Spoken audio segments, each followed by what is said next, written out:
അസ്സലാമു അലൈക്കും വറഹ്മത്തുള്ളാഹി വബറകാതുഹു. അൽഹംദുലില്ലാഹി റബ്ബിൽ ആലമീൻ വൽ ആഖിബത്തു ലിൽ മുത്തഖീൻ വസ്സലാത്തു വസ്സലാമു അലാ അഷ്റഫിൽ മഖ്ലൂഖീൻ വഅലാ ആലിഹി വസ്വഹ്ബിഹി അജ്മഈൻ. അമ്മാ ബഅദ്. പ്രിയപ്പെട്ട എൻ്റെ ശ്രോതാക്കളെ, അള്ളാഹു നമ്മുടെ നോമ്പും നമ്മുടെ തറാവീഹും നമ്മുടെ വിത്റും നമ്മുടെ എല്ലാ കർമ്മങ്ങളും പടച്ചവൻ സ്വീകരിക്കട്ടെ. വേണ്ടതുപോലെ അമല് ചെയ്യാൻ അള്ളാഹു നമുക്ക് തൗഫീക്ക് നൽകട്ടെ. നമ്മളൊക്കെ നോമ്പനുഷ്ഠിച്ചു കൊണ്ടിരിക്കുകയാണ്.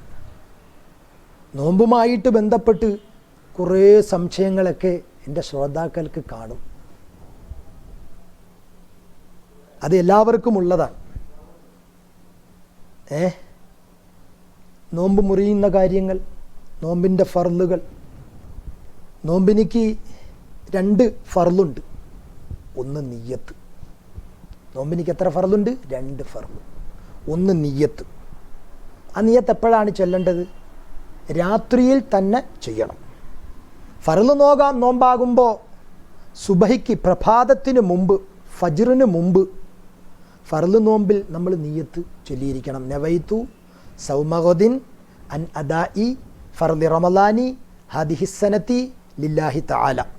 ഈ വർഷത്തെ അദാആയ ഫർളായ റമളാൻ മാസത്തിലെ നാളത്തെ നോമ്പിനെ അല്ലാഹു തആലായ്ക്ക് വേണ്ടി ഞാൻ അനുഷ്ഠിക്കുന്നു. ഞാൻ പിടിച്ചു വീടാൻ കരുതി. നാളത്തെ നോമ്പെന്ന് പറയുമ്പോൾ അവിടെയും സംശയമുണ്ട്. ഞാനിപ്പോൾ രാത്രി 12 മണിക്ക് ശേഷം നാളത്തെ നോമ്പെന്ന് പറയേണ്ടതുണ്ടോ ഉസ്താദേ എന്ന് ചോദിക്കുന്നവരുണ്ട്. തീർച്ചയായും നമുക്ക് നോമ്പാകുന്നത് എപ്പോഴാണ്? പ്രഭാതം, സുബഹി മുതലാണ്. അപ്പോൾ നാളത്തെ നോമ്പ് നമുക്ക് നോമ്പാകുന്നത് പ്രഭാതം മുതലാണ്. അപ്പോൾ നാളത്തെ നോമ്പ് എന്ന് തന്നെ സുബഹിക്ക് 5 മിനിറ്റ് മുമ്പ് ചെയ്താലും നിയത്ത് ചെയ്താലും അങ്ങനെ തന്നെയാണ് കരുതേണ്ടത്. ഈ നിയത്ത് മറന്നുപോയാൽ നോമ്പില്ല. ഫർള് നോമ്പാകുമ്പോൾ അതിന് നിയത്ത് പ്രഭാതത്തിന് മുമ്പ് തന്നെ ചെയ്യണം.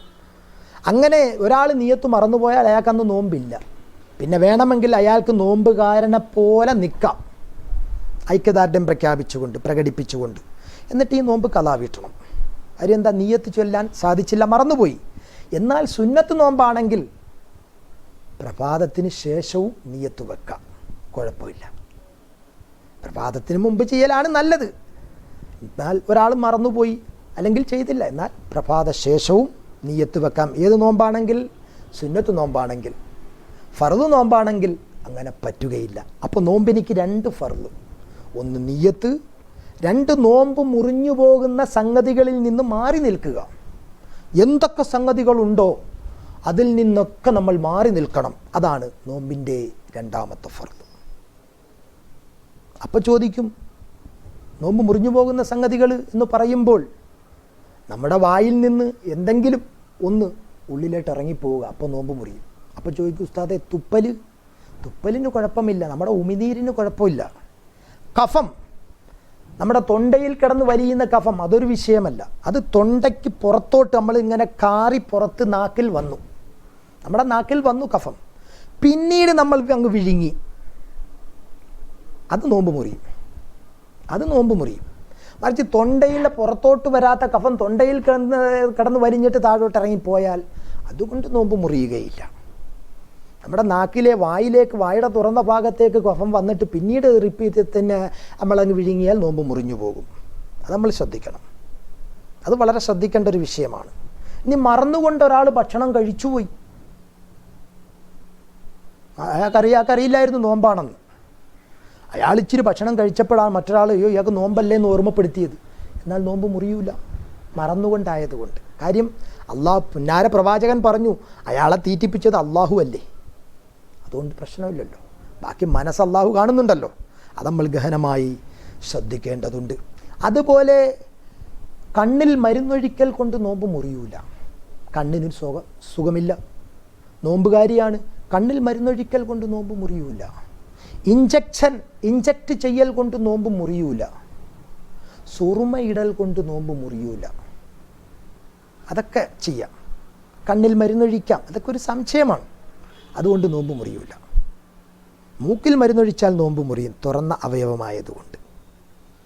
അതേപോലെ ബ്ലഡ് ചിലർക്ക് അങ്ങനെ സംശയമുണ്ട്, ബ്ലഡ് ടെസ്റ്റ് ചെയ്യാൻ എടുക്കുന്നു അല്ലെ ബ്ലഡ് കൊടുക്കുന്നു, കുഴപ്പമില്ല, നോമ്പ് മുറിയൂല. അള്ളാഹു അനുഗ്രഹിക്കട്ടെ. ഇതൊക്കെ എല്ലാവർക്കും ഉള്ളൊരു സംശയമാണ്. അപ്പോൾ ഇതുകൊണ്ടൊന്നും നോമ്പ് മുറിയൂല.